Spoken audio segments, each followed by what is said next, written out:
제가 갑자기 생각을 했습니다. 일명 실버 중창단, 실버 찬양단 이렇게 이름을 했으면 좋겠습니다. 연세들을 네 분이 합치면 거의 한 300살이 되겠습니다. 300살이 넘겠습니다. 실감이 나십니까? 여러분 함께 인사 나눕시다. 메리 크리스마스.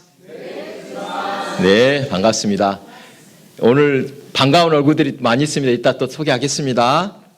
오늘은 예수님의 생일, 정확히 말하면 생일을 기념하는 날입니다. 생명의 탄생, 참으로 경이롭습니다. 저는 3남매 중에 첫째입니다.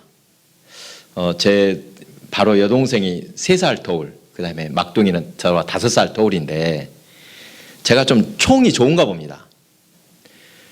이 여동생하고 저하고는 사실 2년 몇 개월밖에 차이가 안 나는데 동생이 태어날 때는 제가 정확히 기억하고 있습니다. 제가 남동생은 5살 차이니까 당연히 생생하게 기억하고 있습니다. 그런데 제가 어린 마음에도 출생이라는 것이 참으로 신비롭구나, 특별하다는 것을 알았던 것 같습니다. 지금이야 뭐 초음파도 있고 의료 장비가 있어서 미리 엄마 뱃속에 아이가 어떻게 있는지 볼 수가 있습니다만, 옛날에 제가 이런 생각이 들었습니다. 출산 직후에 아이를 처음 만나는 엄마의 마음이 얼마나 떨릴까? 어떤 사람 물어보니까 제일 먼저 뭘 물어봅니까? 얘기 아직 안 봤죠, 엄마가? 산모가 얘기 안 보면 얘기 어떠냐 물어볼 때 뭐 물어본지 아십니까? 아들, 딸 물어볼까요? 또요? 손가락 안 물어봅니까? 다 물어봅니다. 어느 날 이 땅에 없던 생명, 그야말로 새롭게 찾아온 생명입니다. 그 생명 대부분을 다 기뻐합니다. 사람뿐만 아니라 짐승도 마찬가지입니다. 그렇죠? 그래서 말 못하는 짐승일지라도 출산을 앞두고는, 출산이라는 게 좀 그렇습니다. 새끼 낳으려고 하면 따뜻하고 포근한 자리를 마련해 줍니다. 이렇게 사람만이 아니라 짐승조차도 출산할 때는 돌봄을 받고 경사스러운 날로 여깁니다. 자, 오늘 본문, 예수님이 오실 때 그 시대를 간략하게 설명하는 구절이 있습니다. 그때 가이사 아구스도가 영을 내려 천하로 다 호적하라 하였으니 이 호적은 구레뇨가 수리아 총독이 되었을 때 처음 한 것이라. 예수께서 이 땅에 오실 당시 세상의 왕이라 할 수 있는 사람, 로마의 황제 가이사 아구스도입니다. 이 가이사 아구스도가 어떤 황제인가?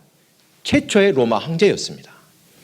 주전 27년부터 주 14년까지 로마를 통치한 인물로서 이 사람은 가장 위대한 로마의 황제라고 기록되고 있습니다. 왜 그가 가장 위대한 황제라고 하는가?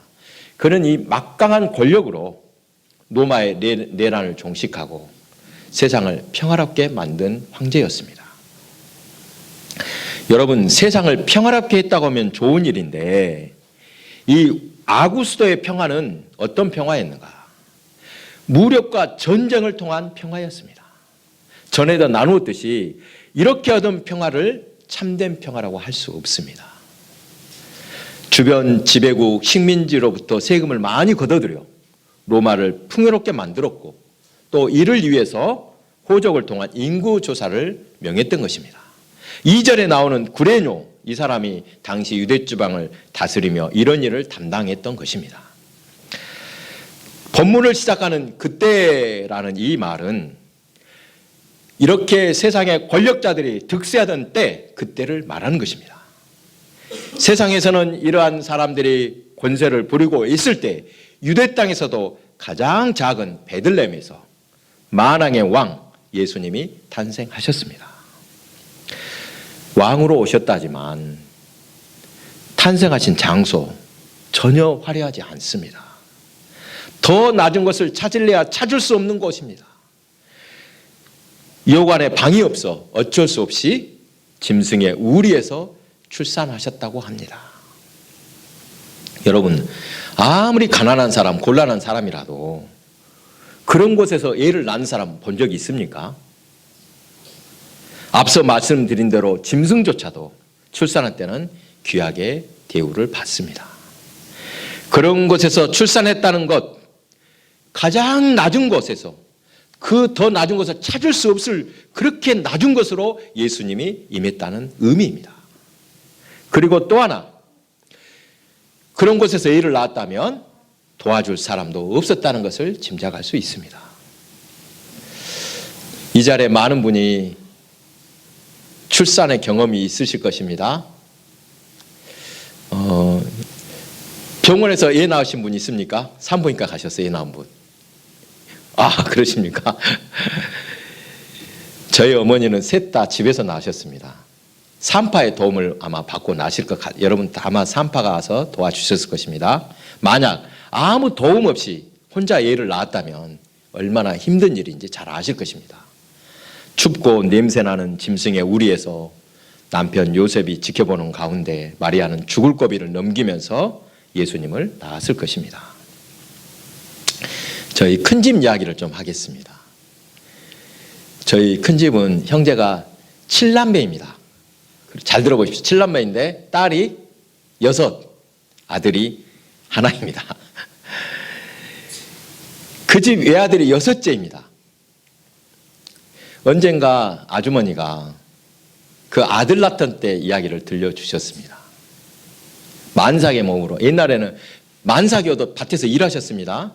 밭에서 밭을 매다가 아이고 갑자기 진통이 시작이 되어서 집에 왔는데 집에 와보니까 마침 아무도 없더랍니다. 너무도 급해서 사람을 부르러 갈 틈도 없이 혼자서 몸살하다가 아기를 낳았는데 글쎄 아들입니다. 그의 아들을 가슴에 안고 그냥 펑펑 울었다고 합니다. 왜 그 눈물이 어떤 눈물이겠습니까? 그 뒤로 혹시 또 모르겠다 하나 더 낳아보자 했더니 예, 더 낳았더니 막내는 또 딸이었다고 합니다. 여러분 매년 성탄절이면 예수님의 탄생의 의미를 이야기하고 있습니다.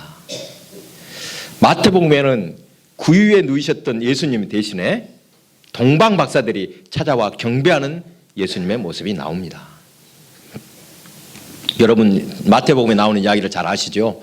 동방 박사들이 왕이 낳을 것이라고 생각하고 별을 쫓아왔다. 이 말을 듣고 헤롯 왕은 어떻게 합니까? 그 일대에 2살 아이들을 모두 죽이라는 명령을 내렸습니다. 이렇게 헤롯의 핍박을 보면 세상의 왕들은 결코 구주 예수님의 탄생을 기뻐하지 않는다. 이것을 알 수 있습니다. 이러한 세상의 왕들을 보면서 이런 생각을 할 수 있습니다.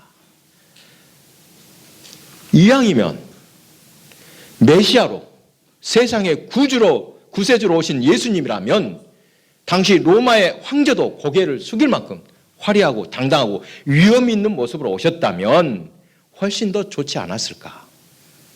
그랬다면 더 많은 사람이 예수님을 첫눈에 알아봤을 것입니다. 그렇지 않겠습니까? 그랬다면 예수님을 그리스도로 인정하기도 쉽지 않았겠습니까? 이런 생각이 들었습니다.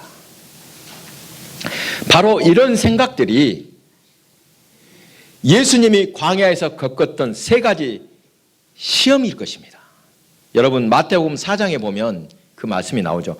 제가 4장 8절에 10절 읽겠습니다. 마귀가 또 그를 데리고 지극히 높은 산으로 가서 천하 만국과 그 영광을 보여 이르되 만일 내게 엎드려 경배하면 이 모든 것을 내게 주리라.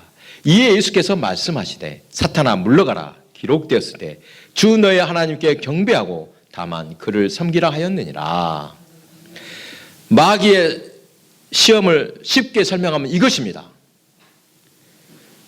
너 세상을 구하러 오지 않았느냐? 세상을 구하려면 힘이 있어야 한다. 나한테 엎드려 절하면 모든 권세를 줄 테니 그 힘으로 말미암아 세상을 구원하면 될 것이 아니냐? 그럴듯하지 않습니까? 마귀가 이렇게 말했던 것입니다. 여기서 마귀란 우리가 흔히 생각하는 머리에 뿔이 달렸거나 아주 사악하게 겉으로 드러난 것이 그런 존재가 아닙니다. 일상생활에서 당하는 유혹을 말한다고 할 수 있겠습니다. 웬만하면 다른 교회 욕을 안 하려고 합니다만 요즘 대형 교회 논리도 이와 비슷합니다. 교회가 커야지 큰 일도 할 수 있다. 방법이야 어떻든 힘을 키워서 좋은 일 하면 될 것 아니냐. 이런 유혹, 절망, 달콤한 말입니다. 그럴듯하지 않습니까? 아니 커야지 뭔 큰일도 하지. 그러려면 수단방법 안 거리고 키워야 된다. 그러나 하나님의 방법은 인간의 방법과 같지 않습니다. 강하고 화려한 것이 아니라 가장 비천한 십자가로서 구원을 이루셨습니다. 언젠가 이런 상상을 또 해봤습니다. 저는 혼자 여러 가지 생각도 잘합니다. 만약 예수님께서 당시 권세자들처럼 그런 모습으로 이 땅에 오셨다면 어떻게 되었을까 상상해 보았습니다. 만약 그랬다면 그 당대에는 휘황찬란하고 시끌벅적했을 것입니다만 지금 기독교의 흔적 찾아보지도 못했을 것 같습니다. 무슨 말입니까? 여러분 가끔 TV에서 보면 고대의 찬란했던 문명을 보여줄 때가 있습니다. 그렇죠. 지금까지 남아있는 건축물, 하도 오래된 거는 건축물도 뼈대만 남아있고 그 터만 남아있는 것도 있는데 그것만 봐도 당시의 화려함과 웅장함 얼마나 대단했는데 충분히 가늠할 수 있다고 합니다. 바벨론 제국의 신전 얼마나 크고 위험이 있었는지 모릅니다. 또 그리스의 신들은 여러분 그리스 신전도 대단했습니다. 지금도 아테네 가면 그런 신전터 뼈대가 남아 있습니다. 얼마나 대단했습니까? 또 로마의 황제를 신으로 숭배할 때 그들이 손으로 지은 이 신전의 영광 지금 시대에도 상상을 못할 정도였습니다. 그러나 지금 그런 신들을 섬기는 사람 찾아볼 수 있습니까? 역사에 유물만 남겼을 뿐 신들은 다 사라졌습니다. 그 영광이 영원할 것 같았는데 오래가지 못했던 것입니다. 또 언젠가 이런 생각도 해보았습니다. 반대로 당시 사도들과 초대교회는 지금과 같은 기독교의 오늘날 같은 기독교의 미래를 상상할 수 있었을까? 박해와 고난이 심할 때 과연 오늘과 같은 기독교의 미래를 상상할 수 있었겠냐는 것입니다. 때마침 올해 성탄절은 세상이 매우 어수선할 때입니다. 어쩌다가 또 이런 일을 겪게 되었는지 모르겠습니다. 성탄절을 맞았지만 시국이 하도 불안하여 전혀 뭔 기분이 안 나는 것 같습니다. 또 지금 시대는 풍요로운 것 같지만 별로 행복하지 않은 시대인 것 같습니다. 예수님께서 다시 이 땅에 오시면 지금 우리의 모습을 보시고 뭐라고 하실까? 지금 우리 교회들은 잘하고 있다고 칭찬하실까? 지금 시대에 이 아픔과 불의에 침묵한다고 책망하실 것 같습니다. 교회 너희들은 뭐하고 있었느냐? 오늘 아기 예수님의 탄생의 의미를 다시 한번 깊이 생각해 봅니다. 낮고 천한 자리에서 온전히 섬기셨기 때문에 지금 기독교의 미래가 있었던 것입니다. 그렇게 믿으시기 바랍니다. 그 당시에는 실패와 좌절이요 부끄러움의 상징인 십자가, 그 십자가에서 죽임을 당하시고 부활하신 그 생명의 힘으로 말미암아 오늘 우리에게까지 복음이 전해졌으리라고 믿습니다. 이 시간 또 눈여겨볼 것은 이번 주일에도 나누었듯이 예수님의 탄생 소식을 가장 먼저 전해 들은 사람들이 누구인가 이것을 보시기 바랍니다. 누굽니까? 구주가 나셨다는 소식을 맨 먼저 들은 이들은 양치기 목동들입니다. 양치기들이 맨 먼저 들었다. 이것은 큰 의미가 있습니다. 헤롯의 궁전도 아니고 예루살렘 성전도 아니었습니다. 한밤에 밖에서 한대잠을 자던 목동들이 가장 먼저 들었습니다. 이 당시 목동들 이야기 해드렸습니다. 가장 천한 사람들로 여겼습니다. 이 일은 힘든 것도 물론이요. 뭐 때문에 더 천대받았습니까? 냄새나는 일을 한다고 불결해서 성전에도 올라가지 못했습니다. 또 목동들은 반 도둑놈 취급받았다고 합니다. 왜 그랬는지. 그래서 불량한 사람으로 딱 낙인이 찍혀서 그 사람들은 법정에서 증언할 수도 없었습니다. 증언이 효력이 없습니다. 몸도 고단하고 한대짬을 자고 먹을 것도 제때 먹지 못하는 이들, 이러한 목동들에게 맨 먼저 예수님의 탄생 소식이 전해졌다. 이것은 바로 예수님의 탄생에 가장 기뻐할 이들이 목동과 같은 사람들이기 때문 아니겠습니까? 구주의 탄생 소식이 모든 사람에게 기쁜 소식은 아니었나 봅니다. 뒤에 14절도 보면 기뻐하신 사람들 중에 평화로다 하셨습니다. 물론 모든 사람에게 열려있지만 기뻐하는 사람 중에 하나님이 택하시고 그 기쁨을 알게 한 사람들에게 평화의 소식인 것입니다. 세상의 왕들처럼 힘과 무력으로 평화를 이루는 자들에게 기쁜 소식이 아닙니다. 자기들의 기득권이 침해받을까 봐 예수님의 오심을 싫어할 것입니다. 목동들처럼 아무 희망도 없고 낮고 천한 사람들에게는 기쁜 소식이었지만 그들에게는 그렇지 않았다는 것입니다.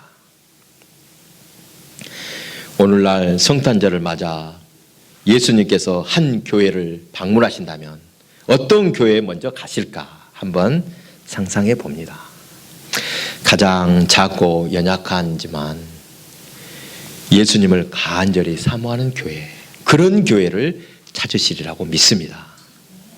사랑하는 교회 여러분, 우리 교회 가난하다고 부끄러울 것도 없습니다. 가진 것이 없다고 해도 겸손하게 낮은 자리에서 섬기면 됩니다. 우리가 할 수 있는 일이 얼마나 많습니까? 예수님의 겸손과 섬김을 본받아 실천하는 것, 놀랍게도 그렇게 낮은 자리의 섬김을 통해서 하나님은 역사하시고 이것이 세상을 변화시키는 원동력이 된다는 사실입니다. 한 주가 더 남긴 했습니다만 한 해를 마무리하는 시기에 오늘 특별히 한 가지 더 부탁을 드립니다.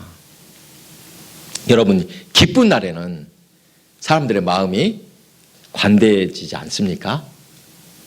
내가 받은 만큼, 내가 기쁜 만큼 관대하고 베풀어야겠다는 마음이 들 것입니다. 혹시라도 우리 속에 용서하지 못하거나 미움이 있다면 서로를 용서하는 마음 가지시기 바랍니다. 여러분, 누구라도 용서해 줄 자리에만 있는 것이 아니라 때로는 용서받아야 할 자리에 설 수도 있는 것입니다. 무슨 말씀 아시겠죠? 그래서 서로가 다시 기회를 주시기 바랍니다. 나도 용서받을 일이 있어. 그러니까 너른 마음으로 용서하겠다. 이 마음 가지시기 바랍니다. 우리 모두 서운한 것, 묵은 것이 있으면 모두 털어버리고 새롭고 희망찬 새해 맞으시기 바랍니다.